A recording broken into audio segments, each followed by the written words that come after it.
Bonjour à toutes et à tous, merci d'être venus si nombreux après le repas. J'espère que vous avez fait votre digestion, que tout va bien. Donc on va parler de la recherche à l'ère de l'IA. La recherche aujourd'hui, ça se contente plus de l'approche traditionnelle qu'on appelle le TF-IDF ou le BM25, je vais refaire un petit point là-dessus tout à l'heure, qui est de la recherche par mots-clés, mais plus sur la tendance actuelle du marché avec du machine learning, où il y a une nouvelle dimension qui s'est ouverte pour la recherche.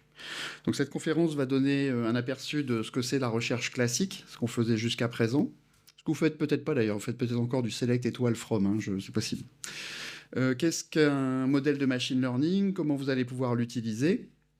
Comment utiliser ce qu'on appelle la recherche vectorielle, voire hybride, dans Elasticsearch? Et enfin, comment ChatGPT d'OpenAI, ou plus globalement les LLM, les Large Language Models, viennent jouer naturellement avec Elastic.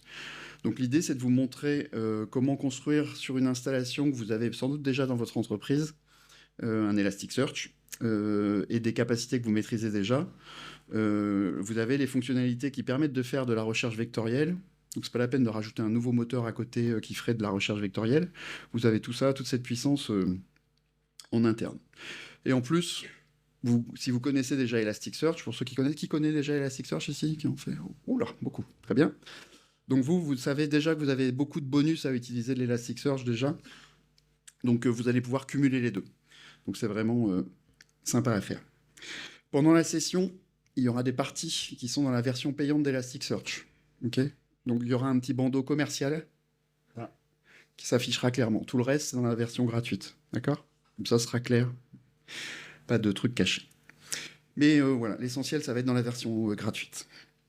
Alors Elasticsearch, vous connaissez, c'est déjà, pour la plupart d'entre vous, pour ceux qui ne connaissent pas, c'est un moteur de recherche qui est basé sur Apache Lucene. Donc Apache Lucene, c'est la puissance de recherche qui existe. Et Elasticsearch, c'est, je vais dire maintenant, le moteur de recherche de référence. Alors certes, j'ai un avis très biaisé, mais je pense toujours. Et donc Lucene, c'est là où il y a toutes les fondations qui sont nécessaires au fonctionnement du moteur. Qui sont d'ailleurs des fondations très souvent contribuées par Elastic. Et ça inclut tout le travail qui a été fait sur les vecteurs, qui a été réalisé, alors pas que par Elastic, mais en grande partie par Elastic. Alors vous connaissez cette phrase? Il bouge? Oui. Ce ne sont pas ces droïdes-là que vous cherchez. Alors en anglais, c'est cette phrase, These are not the droids you are looking for. Dans la façon dont on fait du moteur de recherche aujourd'hui classiquement, et avec Elasticsearch, ont une phrase telle que celle qu'on voit ici. Je vais me lever. Ouais. On va devoir analyser le texte que l'on veut indexer ou qu'on veut chercher. Et analyser le texte, ça se fait via un analyseur, et c'est ce qui est présenté ici. Un analyseur a certains composants, donc ici il y a quelque chose qui permet de filtrer les caractères. Typiquement, ici on a configuré en HTML strip, c'est pour enlever les balises en fait, HTML dont on n'a pas besoin. Ensuite, on a un tokenizer standard, il va fabriquer des tokens, donc il va découper aux espaces. Et ensuite, on va passer par des filtres qui vont opérer certaines transformations. Et au final, quand on indexe cette phrase, en réalité, ce qu'on va indexer, c'est simplement droid, you, look. Vous voyez, il n'y a pas de S à droid, on l'a mis en version singulière. Et looking a été transformé en look. On a perdu plein d'autres choses. Hein. Vis, are, not, c'est pas des mots très intéressants dans le cas de la langue anglaise. For, non plus. Donc tout ça, ça a été éliminé. Quand on fait de la recherche, on va utiliser le même principe. Ce que vous cherchez, on passe par le même type d'analyseur et on génère des tokens de la même façon. Et puis, on essaye de se débrouiller. Le problème, c'est quand vous cherchez, par exemple, le mot machine. Il n'est pas dans le texte, donc on ne peut pas trouver. Droid, machine, ouais, c'est à peu près quand même similaire. Donc on peut faire des synonymes dans Elasticsearch. On peut rajouter des dictionnaires de synonymes en disant, chaque fois que tu verras droid ou machine, finalement c'est peut-être la même chose. Donc on peut le faire.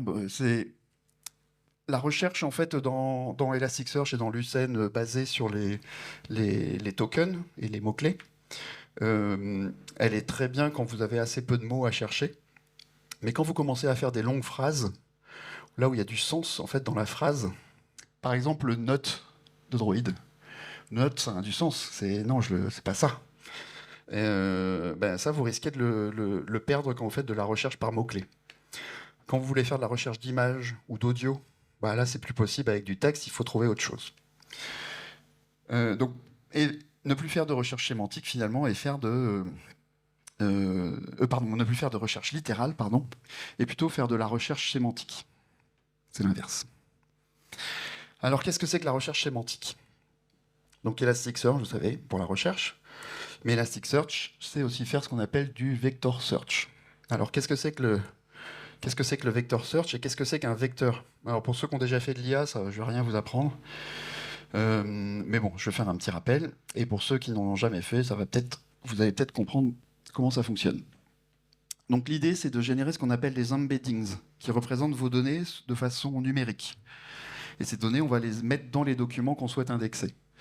Donc si je prends un exemple d'un vecteur avec une seule dimension, la dimension, c'est est-ce que c'est réaliste ou pas? Est-ce que c'est plutôt du dessin? Je vais pouvoir classifier mon image. Donc j'ai une image ici qui est plutôt réaliste, je vais le mettre à gauche. Je vais mettre -1 en valeur, par exemple. Et puis celui-là qui est un cartoon, je vais mettre plutôt +1 en valeur. Okay. Évidemment, on ne veut pas une seule dimension, donc on peut rajouter une seconde dimension. On va dire, allez, on va classifier cette fois, est-ce que c'est plutôt un oiseau ou un mammifère? Ok, donc ici, c'est un hibou cartoon, ça va plutôt en bas à droite. Ici, un hibou réaliste, ça va plutôt en bas à gauche. Ok, on classifie comme ça. Et on peut rajouter plein de dimensions, évidemment. Mais là, on reste dans un cas simple pour que nous, dans notre tête, on puisse se représenter ça. Évidemment, il y a bien plus de dimensions dans les outils de machine learning. Et après, on classifie dans ce qu'on appelle l'espace des embeddings. On va essayer de regrouper des données similaires au même endroit. Donc voilà, différents types d'oiseaux assez réalistes ici, différents types d'oiseaux... Ah non, lui on ne sait pas en fait. C'est un élan avec des ailes, c'est un truc qu'on a essayé à un moment de faire un elk avec des ailes pour faire l'abeille. Ça n'a pas bien fonctionné, mais peut-être que là, l'outil a dit, finalement il y a des ailes, donc c'est probablement un oiseau, même s'il y a des cornes. Mais bon, ok, en tout cas il le classifie ici, pourquoi pas, dans l'exemple, et puis les autres on va les classifier là-haut. Ok. Donc ça, c'est la classification et les vecteurs. Donc à partir du moment où vous savez représenter vos données par des vecteurs, vous êtes capable de faire de la recherche vectorielle. Alors comment ça se passe, la recherche vectorielle? L'idée, c'est que vous prenez une source de données. Ça peut être des images, des documents, du texte, des audios, de la vidéo, qu'importe ce que vous avez. Vous faites de la transformation, vous calculez les embeddings et vous fabriquez ce qu'on appelle une représentation de vos données en mode vecteur. Donc des vecteurs assez denses. Et ça, vous indexez ça dans Elasticsearch. Et ensuite, quand vous voulez chercher, ce que vous voulez chercher, vous le faites passer par le même moteur d'embeddings que vous avez utilisé en entrée, sinon ça ne marche pas. Ça génère une représentation de vecteur. Et en fait, vous demandez à Elasticsearch de trouver le vecteur le plus proche par rapport au vecteur que vous avez indexé. Et vraisemblablement, ça va être la notion, l'image, le son le plus proche. Ça va jusque-là? Vous me suivez? Ok. Alors, le truc, c'est quel modèle on va choisir pour générer ces embeddings. Comment c'est simple. Commencez par ce qui existe sur étagère. Prenez Hugging Face, qui dispose beaucoup de choses sur le texte, ou Clip d'OpenAI pour les images, par exemple. Vous essayez avec ça. Si vraiment ça marche pas, si ce qui est proposé sur étagère, ça vous suffit pas, à ce moment-là, fabriquez votre propre modèle. Mais là, il vous faut des data scientists qui vont être capables de fabriquer le modèle qui vont bien. Qui va bien. J'ai dit qu'ils vont bien. Oh là. Comment on indexe avec des vecteurs? Comment on indexe avec des vecteurs dans Elasticsearch? Alors une indexation classique, pour ceux qui n'ont jamais fait d'Elasticsearch, c'est j'ai un document en entrée. Alors vous voyez pas, c'est écrit très petit ici, mais il y a du texte, il y a une description c'est un site e-commerce. Okay. Alors la façon dont vous collectez cette information, c'est vous faites ce que vous voulez. Hein. Vous pouvez utiliser, nous on a des web crawlers ou enfin qu'importe, ou des trucs qui sont capables de collecter de la donnée depuis certaines sources. Mais ce que vous voulez, ça peut être votre application métier qui envoie ça vers Elasticsearch. Vous faites un post du document que vous avez fabriqué avec ici le contenu. Donc la description du document en JSON. Ça, c'est ce qu'on fait classiquement. Okay. Quand vous voulez faire du vecteur, calcul d'embeddings. En fait, vous allez prendre vos données, par exemple votre texte, ici, qui est tout en haut, la description.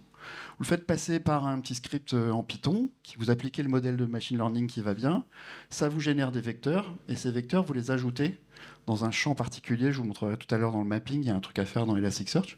Et vous lui dites ça, c'est du vecteur. Et donc vous donnez cette chaîne de vecteurs, et pareil, vous passez par la même API. Vous pouvez faire ça aussi pour l'image. Prenez l'image pour le coup, vous faites l'extraction des vecteurs depuis cette image, et vous l'ajoutez aussi dans votre document. Donc vous pouvez avoir, pour la même source de données, 2 représentations vectorielles différentes du contenu, l'image, etc. Avec la version payante, commerciale, pour le texte, pas pour l'image encore, mais pour le texte, plutôt que d'avoir un outil de Python que vous avez à maintenir et en conditions opérationnelles, etc., vous pouvez utiliser notre outil de machine learning qui est disponible dans Elastic, mais dans la version payante. Et là, du coup, vous allez pouvoir poster votre document, demander à faire de ce qu'on appelle un pipeline d'ingestion qui va faire de l'inférence automatiquement sur le texte que vous avez choisi et fabriquer automatiquement pour vous le champ qui vous manque avant d'indexer définitivement dans Elasticsearch. Donc voilà, au choix, choisissez ce que vous voulez. Vous pouvez télécharger les modèles que vous souhaitez, donc dans Hugging Face par exemple, avec un petit outil qui s'appelle Eland, où simplement vous allez lui donner quelle est l'URL de votre cluster, quel est l'ID du modèle que vous avez trouvé sur Hugging Face que vous aimez bien faire, qui correspond à votre besoin. Vous lui dites quel est le type de tâche, je vais vous montrer ça juste après, enfin vous expliquer juste après ce que c'est, le type de tâche que vous voulez faire, et puis éventuellement vous démarrez même l'outil de machine learning, et à partir de ce moment-là, ça sera chargé dans l'outil de machine learning d'Elasticsearch, démarrer, et vous pourrez commencer à faire de l'inférence dessus. Alors on gère tout un tas de modèles différents, de types de modèles différents. C'est évolutif. On a fait un truc de façon à ce qu'on puisse rajouter de plus en plus de fonctionnalités. Tout à l'heure, j'ai parlé par exemple de traitement des images. Hein. Ça, c'est quelque chose qu'on ne sait pas faire nous nativement dans Elasticsearch. J'aimerais qu'un jour qu'on le fasse. Je ne sais pas si c'est dans la roadmap ou pas d'ailleurs. J'en sais rien.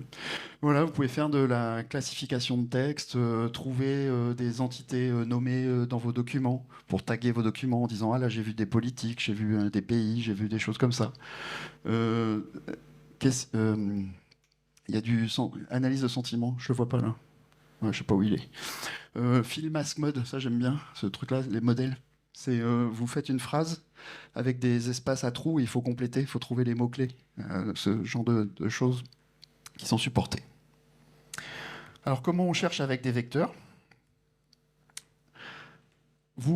L'utilisateur tape quelque chose, vous passez par le même script qu'on a vu tout à l'heure, okay, vous faites votre inférence. En sortie de ça, ça vous donne un vecteur qui représente le texte que l'utilisateur cherche. Ce vecteur, vous le mettez dans votre requête Elasticsearch. Donc là, je fais un search Elasticsearch classique.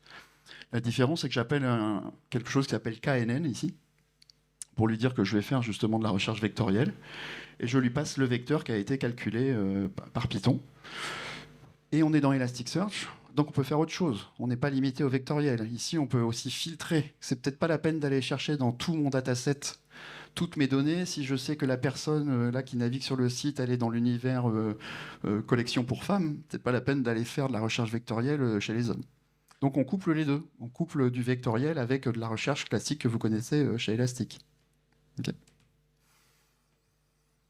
Dans la version payante, faites la même chose sans avoir un Python qui tourne. Simplement, vous passez votre texte. Et là, vous lui dites, au lieu de faire du query vector, vous faites du query vector builder. Vous lui dites quel est le texte à passer et quel est l'ID du modèle que vous aviez téléchargé dans l'outil de machine learning précédemment.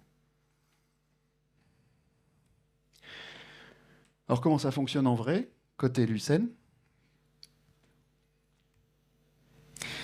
Avant, en version 7 d'Elastic, on faisait une sorte de brute force. On essayait d'aller comparer, on prenait un vecteur et on essayait d'aller comparer avec tous les vecteurs, calculer toutes les distances, etc. Je vous laisse imaginer que c'était très lent. Et en fait, on a décidé d'implémenter quelque chose qui s'appelle HNSW, donc Hierarchical Navigational Small Words, où en gros, on va naviguer de couche en couche pour essayer de trouver petit à petit les éléments les plus proches. On perd un tout petit peu en pertinence. Par contre, on gagne énormément en vitesse et on est capable de supporter des volumes beaucoup plus importants que ce qui était faisable après. Donc HNSW, c'est vraiment l'état de l'art pour chercher des voisins les plus proches aujourd'hui. C'est pas le seul, hein, mais c'est celui qui est le plus utilisé et c'est celui qui est utilisé par Lucene. Donc, en parlant de Lucene, je vous ai dit, avec Elasticsearch, on y contribue énormément. Donc là, c'est une de mes collègues qui a passé le nombre de vecteurs indexables de, je crois que c'était 1024 à 2048. Dans OpenAI, c'est 1536 dimensions qu'il y a. Alors, il faut se poser la question, hein, 2048, vous pouvez le faire, faut-il le faire? Peut-être pas nécessaire. Parce que ça coûte cher quand même, la recherche vectorielle. Hein. C'est pas neutre comme chose. Pour que ça soit suffisamment rapide, efficace, il faut charger tout ce petit truc-là en mémoire. Donc il va falloir des nœuds assez énormes. L'indexation prend plus de temps. Bah oui, vous avez vu, on génère des documents JSON qui ont des tas de valeurs supplémentaires. Donc ça prend plus de temps à lire par Elasticsearch. Le merge est beaucoup plus lent. Le merge, c'est quand on prend des segments Lucene et qu'on les refusionne ensemble régulièrement pour refaire des index un peu plus compactés, on va dire. Donc, des bonnes pratiques. Quand vous faites de l'indexation en mode vectoriel, évitez de faire des recherches en même temps. Ça risque d'être assez désastreux. Une super bonne pratique, celle-là, il faut vraiment le faire. C'est exclure les vecteurs du champ source. Donc le champ source, c'est le champ où on stocke votre document JSON tel que vous l'avez envoyé à Elasticsearch et on le stocke dans Elasticsearch tel que. Ça sert à rien de le garder parce que quand vous allez récupérer un document, il va revenir avec les gros vecteurs. Vous n'avez pas besoin des vecteurs à l'affichage utilisateur, vous avez juste besoin pour le calcul. Donc faites cette exclusion. Réduire le nombre de dimensions des vecteurs. Ce que je disais tout à l'heure, vous n'avez peut-être pas besoin de 2048 vecteurs pour représenter votre donnée, donc peut-être que vous pouvez utiliser 96 vecteurs, ça suffira largement. Et utiliser des octets plutôt que des floats, des nombres flottants. Un flottant, c'est sur 4 octets. Donc certes, vous avez une grosse plage de valeurs, mais un octet, c'est sur, ça va de moins 128 à plus 127. Ça peut suffire pour représenter ce que vous avez à représenter. Donc, diminuer le nombre de vecteurs que vous allez utiliser. Diminuer la taille de chacun des champs. Plutôt que de faire du float, vous passez à du byte. Donc déjà, vous allez comprimer énormément et moins utiliser la mémoire. Et réduisez le nombre de dimensions. Vous n'avez peut-être pas besoin de toutes les dimensions. Même si votre outil de machine learning, il vous sort, 900 dimensions, si vous vous servez au final que d'une dizaine de dimensions, c'est peut-être pas la peine d'envoyer tout ça. Donc à vous d'adapter. Pour faire de la recherche vectorielle, il vous faut une base de données vectorielle. Donc une base de données vectorielle, je donne une définition globale, hein, indépendamment d'Elasticsearch. Il faut que ça soit capable de faire quoi? Stocker de façon efficace des vecteurs numériques, supporter des opérations create, read, update, delete, classique. Faire de la recherche rapide, il faut voir ce qu'on appelle rapide dans le monde du vecteur. Hein. C'est peut-être quand même à l'échelle de la seconde ou plus. Hein. Mais bon, suffisamment rapide en tout cas. Et puis scalable. Okay, c'est ce qu'il faut. Elasticsearch, ça tombe bien. On va classer ça dans une base de données vectorielle, mais c'est bien plus que ça. Non seulement vous pouvez créer vos représentations numériques des données, on est capable pour stocker des vecteurs soit sparses, soit denses, les deux, sans problème, en volume. Mais on a aussi tout ce que vous connaissez déjà, les filtres, les agrégations sur les résultats, la sécurité native au niveau document, donc ça c'est dans la version commerciale, ce truc-là, par contre, qui est utilisé en production par des clients, d'autres types de données, du géo, du full text search, support des langues et compagnie. Les outils d'ingestion, la communauté, très vaste, donc il y a tout un écosystème en fait autour d'Elasticsearch. Donc testez-le, vraiment testez-le. Ne vous fiez pas au benchmarking.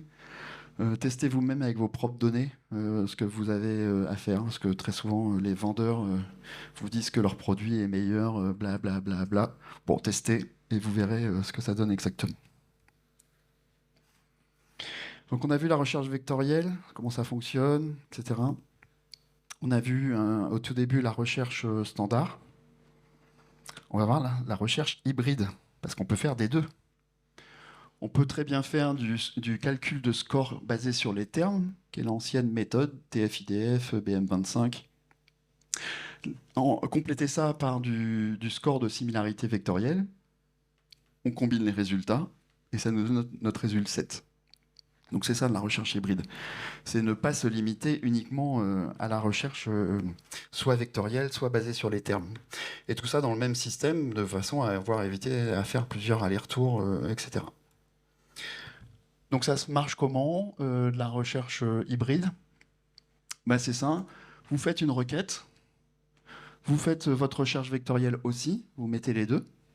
Et puis vous mettez des facteurs de boost. Vous dites bah, sur le vectoriel, je vais faire un boost de 0,1 et sur les requêtes classiques, je vais mettre un boost de 0,9. Donc ça a un petit peu plus de poids que ça, mais je vais quand même enrichir mes résultats avec ce que j'aurais pu trouver au niveau recherche vectorielle et sémantique. Toujours avec des filtres à l'intérieur si vous voulez, pour filtrer vos résultats comme vous voulez. Donc c'est ça la recherche hybride. Et puis d'ailleurs, vous pouvez faire de la recherche sur plusieurs champs en recherche vectorielle. Tout à l'heure, c'était sur une description, mais voilà, on peut le faire ici sur du texte, mais on enrichit avec une recherche sur image. Bah ouais, on a une image, on pourrait très bien mettre une image en entrée, calculer les embeddings, ça fait le vecteur, et hop, on passe ça dans notre recherche, et donc on va non seulement trouver du texte qui correspond sémantiquement, mais aussi des images qui correspondent, alors peut-être sur le contenu, sur ça dépend ce que fait votre algorithme de classification.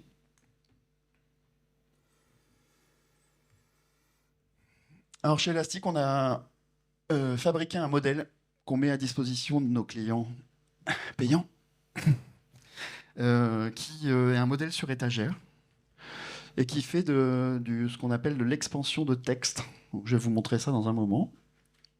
L'idée, c'est de vous donner un modèle déjà entraîné. Donc vous n'avez même pas besoin de vous soucier. Donc ça s'applique bien sur du texte très classique. Et a priori, ça a l'air de plutôt bien fonctionner. L'idée, c'est texte expansion, c'est de dire, on va fournir des synonymes à chacun des termes que vous avez mis en entrée. Mais on va pas fournir que des synonymes. On va se fournir des synonymes pondérés. Il y a des synonymes qui sont plus ou moins bons. Ok ? Et donc on va garder cette notion de pondération, c'est super important pour que ça ait une vraie valeur, ce qu'on fait. Voilà, donc on a fait des comparaisons avec notre truc et a priori ça a l'air d'être bien, mais pareil, testez ça vous-même, hein, benchmarking et tout ça. Alors je vais essayer de vous montrer quelque chose. Normalement j'ai déjà ouvert ou pas? Je sais pas. Non, je crois que celui-là je l'ai pas ouvert. Ça c'est bon, vous m'entendez toujours? Ouais. Ok. Donc là, c'est un espace qui s'appelle, qui est en démo chez nous. Enfin, sur le site internet d'Elastic, vous pouvez le trouver. On va être capable de rechercher des films. Voilà. Et donc, je peux rentrer une requête. Donc, je peux taper The Matrix.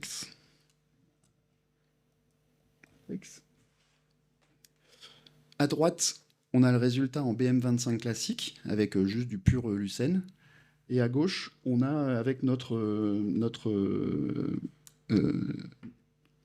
modèle de machine learning. Donc, on peut voir une petite comparaison. Où est ma souris?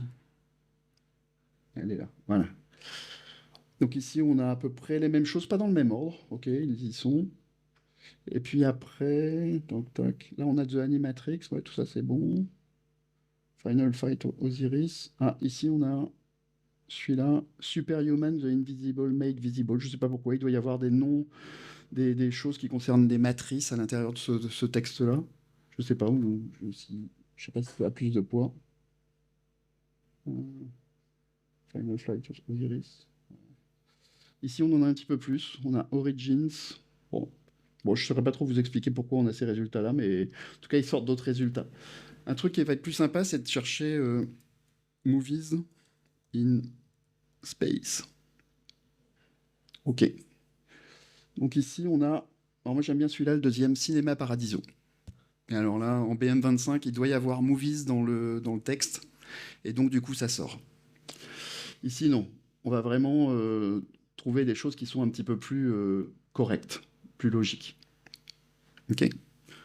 Cette démo, vous pouvez jouer avec, c'est sur les données de film. On a ingéré. Je vais fermer cette fenêtre. Ok. Et je dois avoir une autre démo.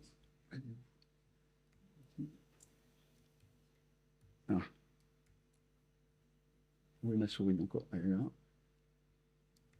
Voilà. Ouais, ici. Donc ici, j'ai donc par défaut maintenant quand j'ai l'outil de machine learning, il me charge automatiquement un modèle. La seule chose que j'ai faite avant de venir, bien avant, c'est j'ai démarré le modèle pour que je puisse l'utiliser, ok, et jouer avec. Donc je suis dans Kibana là, et je vais aller dans DevTools, fameux outil de développement. Voilà. Je n'ai pas fait la mise à jour juste avant de venir, parce qu'il paraît que ça s'est mal passé pour d'autres. Donc je vais faire une simulation d'un pipeline d'ingestion.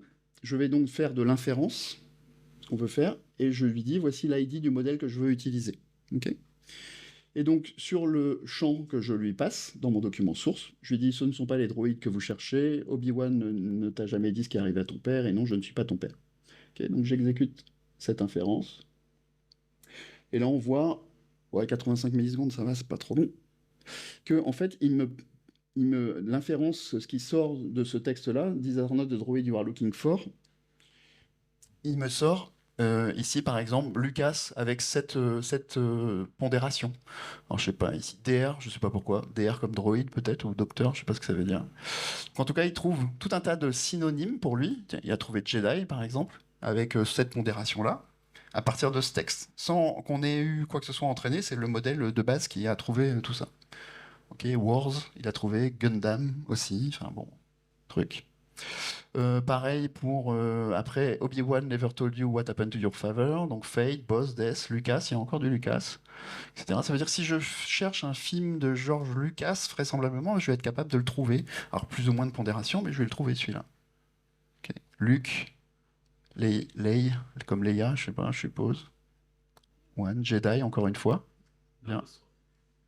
Où ça? Apostrophe, ouais, tiens, je sais pas pourquoi ça. Bon, après, faites pas des choses super, hein. Bah, c'est comme tout modèle de machine learning, hein, c'est imparfait. Hein. Et no, I am your father. Give parents, fathers, both deaf. Blablabla, mariage, guardian. Jésus. Ok, pourquoi pas God. Bon, là-dessus, on trouvera pas Lucas, par contre. Mais bon. Donc on va trouver d'autres informations. Mais tout ça, c'est pour vous montrer ce qui se passe derrière la machine. Quand vous faites de l'inférence avec Elser, voilà, texte expansion, c'est ça. Tu me donnes du texte, bah, pour chacun des tokens en fait, pas pour chacun des tokens, pour la phrase que tu m'as donnée, je vais générer tous ces synonymes avec du poids et je vais appliquer ces poids au moment de la recherche. C'est pour ça que ça reste rapide. Comparé à juste de la recherche vectorielle de base, ça reste très rapide, ça. Ma souris est là. Alors... C'est pas ici. J'ai toujours ce problème de petite souris. Ok.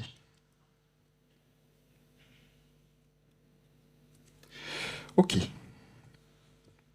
Il me reste combien de temps? 15 minutes à peu près? Ça va être ça. Je sais plus à quelle heure je finis. Donc ça, c'est ce que j'ai montré. C'est ça, 15 minutes, merci. Donc la combinaison de termes, tout à l'heure, on a vu qu'on pouvait faire de la recherche hybride. Eh bien, toujours dans la version commerciale, on peut faire ce qu'on appelle du RRF. Alors c'est quoi ce truc-là? Le problème, c'est qu'on vient de modèles qui sont complètement différents et qui ramènent des scores qui n'ont pas vraiment de normes, en fait, les uns entre eux.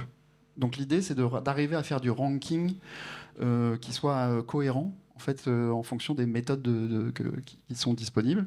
Donc on fait toujours notre score habituel, mais on fait en plus du RRF pour arriver à réordonner les documents. Alors j'ai pas tout compris, si quelqu'un comprend ces équations mathématiques, mais je pense qu'en gros, ça fait de la normalisation. On voit que sur un algorithme de ranking, on va avoir des valeurs entre 0, 0,1 et 1, par exemple. Bah, si on fait bêtement le mélange, bah, ceux-là, ils vont être complètement inexistants. Alors que là, bah, il va falloir arriver à remettre tout ça à peu près au même niveau. Donc c'est ça. RRF, c'est ça. Et donc, du coup, notre recherche hybride avec RRF à la fin, ça ressemble à ça. vous faites un nouvel espace qui s'appelle plus query, mais qui s'appelle subsearches, où vous dites voici les recherches que je vais appliquer, donc la recherche classique BM25 qu'on fait dans Elasticsearch. Dessous, LSER, texte expansion. Ok. En texte expansion, vous pouvez l'utiliser sans LSER, mais c'est à vous de donner la liste des synonymes que vous voulez appliquer au moment de la recherche, hein, pour le coup. C'est à vous de voir. Le KNN, c'est ce qu'on avait vu tout à l'heure, la recherche par vecteur en plus sur vos images, sur votre musique et tout ça. Et puis le ranking avec RRF qui est défini ici, avec des attributs et tout ça, voilà. C'est la recherche hybride qu'on sait faire aujourd'hui chez Elasticsearch. Alors tout ce que je vous ai montré, attention, ces API, elles sont en train de bouger. Elles sont marquées en mode preview.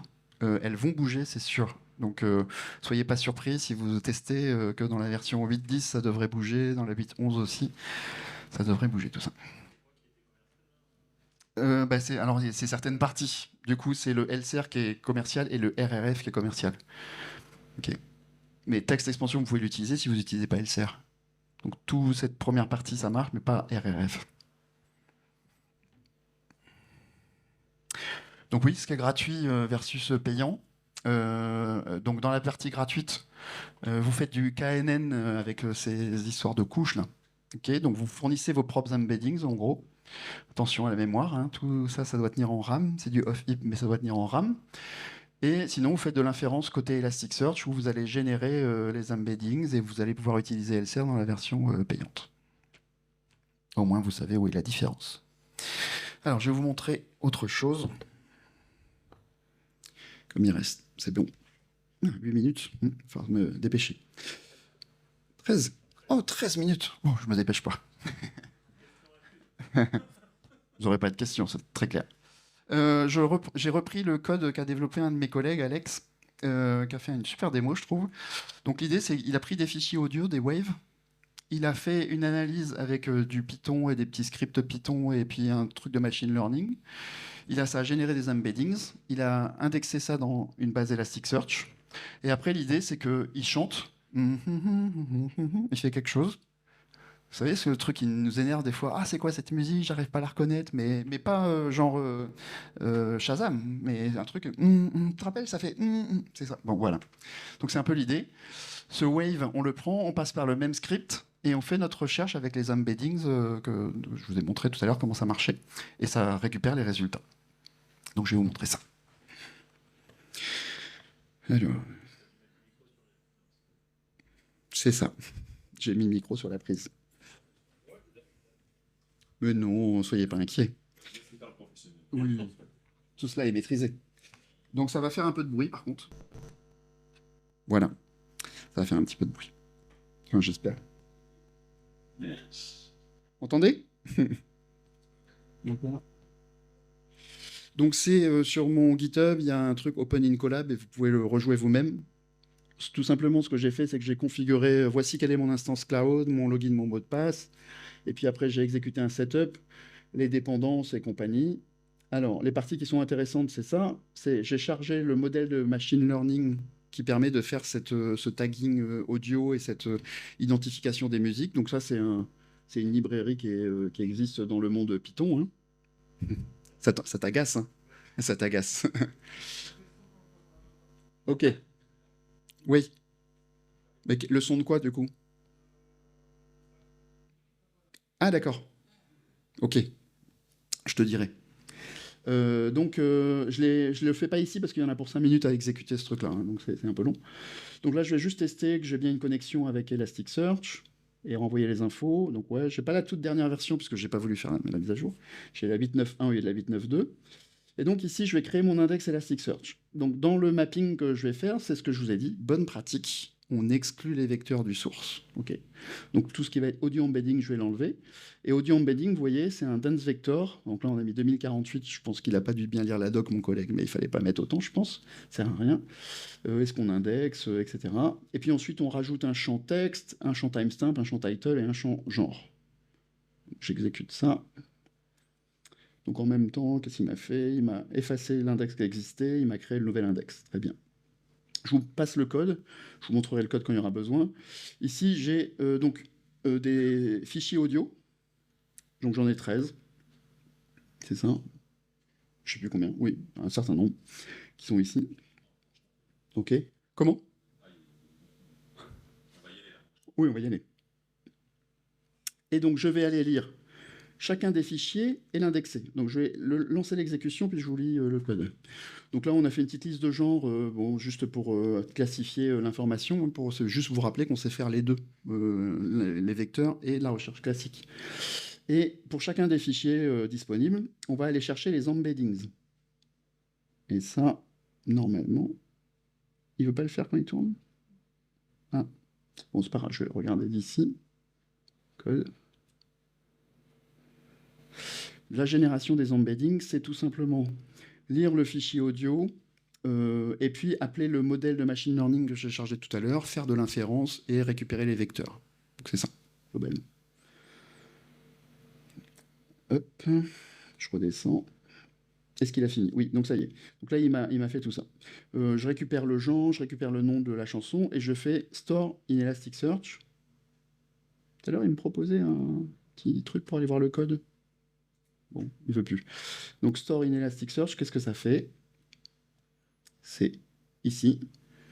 Donc je fabrique mon document JSON, j'utilise le chiant audio embedding qui va comprendre mon tableau de vecteurs, ok, le titre, le timestamp, le path, le genre, des trucs classiques. J'indexe le document et je dis que ça c'est bien fait. Ok. Donc ça c'est fait. Et maintenant, on va lui dire trouve-moi une chanson similaire. Donc là je vais vous montrer un contenu audio. Donc là tu vas pas m'en mettre le son. Donc ça va être ça.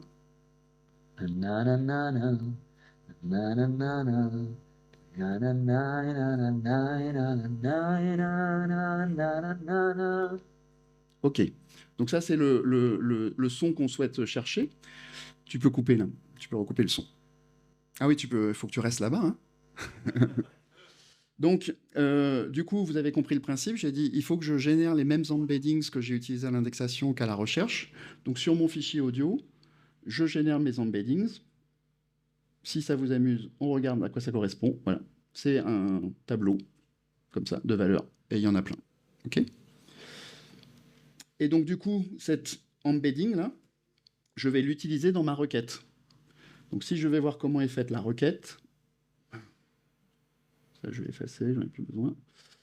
Si je vais voir comment est faite ma requête, c'est un peu ce qu'on a vu tout à l'heure. Donc là, je vais juste vérifier que le champ où il y a des embeddings dedans existe bien. C'est pas la peine de chercher quand j'ai pas d'embeddings, mais là, c'est dans mon cas, dans 100% des cas.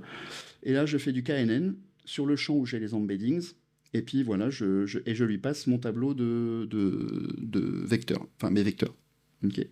Et je récupère tout, je fais ma requête, etc. Donc très classique. Et donc, quand j'exécute cette recherche, je regarde ma réponse. OK. Donc il m'a dit qu'il a trouvé 19 documents. Bon, ça doit être peut-être la totalité en fait, parce que tout doit correspondre plus ou moins finalement. Hein. Sans doute du moins que plus. Et donc pour les 5 premiers, je vais afficher ici les valeurs que j'ai obtenues. Bah, j'ai obtenu moi-même à 100%. Oui, ça paraît logique, c'est exactement le même vecteur, donc tout va bien. Celui-là, j'aurais peut-être pu l'exclure. Puis après, j'ai obtenu celui-là, générique, opéra, etc. Donc je vais vous afficher les premiers. Hop. Pas le premier, pardon, le deuxième, parce que le premier n'a aucun intérêt. Donc ça va être ça. Ah, c'était moi qui chantais. Voilà. Donc il a trouvé que les deux sons étaient pas mal. Puis après, il a trouvé celui-là qui correspondait. Ah, là, on est mieux quand même. Ok.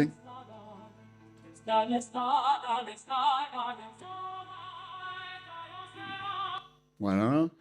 Et puis après, qu'est-ce qu'il a trouvé? On aurait peut-être trouvé des choses bizarres. Non, celui-là, c'est pareil, c'est bien. Ouais.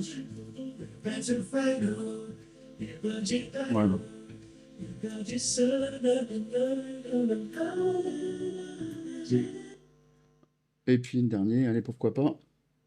Chorus.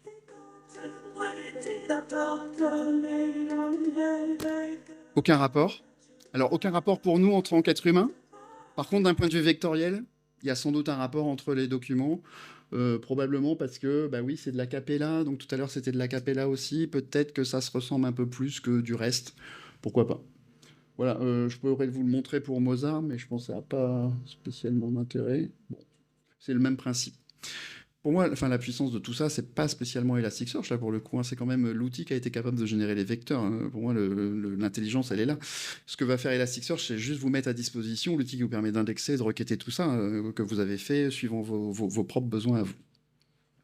C'est bon pour la musique, j'en ai plus besoin, merci. Et du coup, c'est bon, j'ai débranché mon câble. Ok, donc ça, je vais le fermer. Oui, ouais. Et donc, il me reste à vous parler de ChatGPT élastique avec les large language models. Donc, tout ça vient historiquement de ces bibliothèques là, qui avaient été établies. Puis après, vous savez que ça s'est bien accéléré. Vous avez entendu parler de ChatGPT, évidemment. Donc, quand on fait du ChatGPT ou du LLM d'une façon générale, quand vous posez une question, il faut savoir qu'il va répondre sur les données publiques sur lesquelles ça a été entraîné. D'accord. Donc il n'y a pas de notion de contexte de vos données d'entreprise. Il n'en a absolument aucune idée. Et voire même, il ne les connaît pas, et heureusement. Si vous êtes une banque, j'espère qu'il ne connaît pas les comptes bancaires de vos clients. Donc il va vous donner un résultat de recherche, mais qui est valable pour la partie publique. Donc ça réalise, c'est super, ça réalise des tâches, ça fait du contenu, ça fait plein de choses. Par contre, effectivement, ce contexte est très générique, donc il ne s'applique pas nécessairement à tout. Et puis, il a des hallucinations, et moi surtout, ce que j'aime bien, c'est qu'il a une confiance affirmée. Il vous affirme que ce qu'il dit, c'est vrai. Et donc, c'est pas toujours le cas. Et vous avez tendance à le croire parce qu'il a l'air d'être sûr de lui, quand même, le truc. Hein, donc, faut se méfier. Avec Elasticsearch, ce que vous pouvez faire, c'est prendre le texte que vous cherchez. Vous allez chercher dans votre entrepôt de données classiquement avec des recherches vectorielles, ce que je vous ai montré tout à l'heure, appliquées sur du texte. Ça va vous donner du résultat. Et ce résultat, vous le fournissez en contexte à ChatGPT avec la question d'origine, mais tu lui dis, tu vas répondre que avec ça en réponse. Enfin, dans le contexte, tu n'as le droit d'utiliser que ces données-là. Et donc là, du coup, il va vous répondre des réponses qui sont complètement pertinentes et qui sont cohérentes avec votre domaine. Il ne va pas vous répondre à côté de la plaque, parce qu'obligatoirement, vous lui avez fourni les réponses. Et comme vous êtes capable de chercher dans un entrepôt élastique, vous pouvez donner aussi un contexte utilisateur. Moi, ce que je disais tout à l'heure, le département, je suis dans le département femmes, donc c'est pas la peine de donner du contexte pour les hommes, etc. Donc je crois que j'ai une démo là-dessus. Ouais, c'est ça. Donc il y a un article de blog qui a montré comment on avait codé cette partie-là. Il me reste 2 minutes. Oh, bon sang. Donc c'est du Python, on va dans Elasticsearch, on a crawlé nos docs, l'accès dans Elasticsearch est indexé, on a fabriqué des vecteurs. Et ce qu'on fait, c'est que quand on interroge, on va chercher dans Elasticsearch, on ramène le truc avec LangChain et compagnie, on appelle ensuite OpenAI et on lui demande de nous faire la complétion. Donc ça marche comment? Ah. Ça, c'est la conclusion. Donc ici, je peux lui poser une question. Allez, ma barre de recherche, elle est là. Voilà, ici, je peux lui dire... attendez, c'était quoi que je voulais lui faire dire déjà? Je vais taper le texte direct. Enfin, pas taper, je vais faire un copier-coller. Ça va être plus rapide.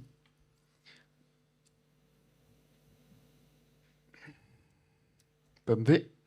How to upgrade my Elasticsearch cluster to 8.9. Donc c'est les documents Elasticsearch, c'est ce que vous voyez à droite, ici. Donc là, on récupère simplement les documents bruts d'Elastic, hein, on fait notre recherche. Et puis on va envoyer tout ça à ChatGPT. Et en fait, ChatGPT, pour chacun des résultats qu'on a fournis ici, il va nous dire « Ah ouais, mais cette page-là, en fait, non, elle n'a pas la réponse. Ça sert à rien. Ah, bah ici, j'ai un bout de réponse. Ça m'intéresse. Celle-là, non, ça m'intéresse pas. Celle-là m'intéresse, etc. » Et donc, du coup, il va vous donner des vraies réponses cohérentes sur notre domaine à nous, notre domaine métier, et il va être capable de vous fabriquer une réponse qui est celle-là, là, pour le coup. Alors, je sais pas si c'est vrai ou pas, ce qu'il faut faire, j'en sais rien. C'est peut-être pas bon, cette réponse, à ce moment-là. Mais en tout cas, il vous donne une vraie réponse. Parce que si vous imaginez... mince, c'est pas ça que je voulais faire. Imaginez que vous posez sur votre site, par exemple, vous faites des recettes de cuisine, et vous lui posez la question « Qui est Thomas Pesquet ?» Si vous êtes simplement connecté à ChatGPT, bah, il va répondre. Il connaît ChatGPT, Thomas Pesquet. Mais basé sur votre connaissance à vous, ce truc-là n'a aucun sens. Et là, normalement, il devrait me dire, je pense s'il l'a fini ou pas, et qu'en gros, il n'a aucun résultat, parce que ça correspond à aucune information dans la doc d'Elasticsearch qui est Thomas Pesquet. Donc dans mon contexte, ça ne correspond à rien du tout. Je sais pas s'il me l'a marqué là-haut. Ah si, là il me l'a fait. Ah bah j'ai dû oublier de déconnecter un truc alors. J'ai dû oublier de faire le hide irrelevant en fait. Donc il a dû aller chez chat GPT quand même. Bon. Ouais, ouais, je sais pas. Ça, quand quand j'ai répété ma démo, moi aussi ça marchait. Voilà, donc j'ai fini normalement.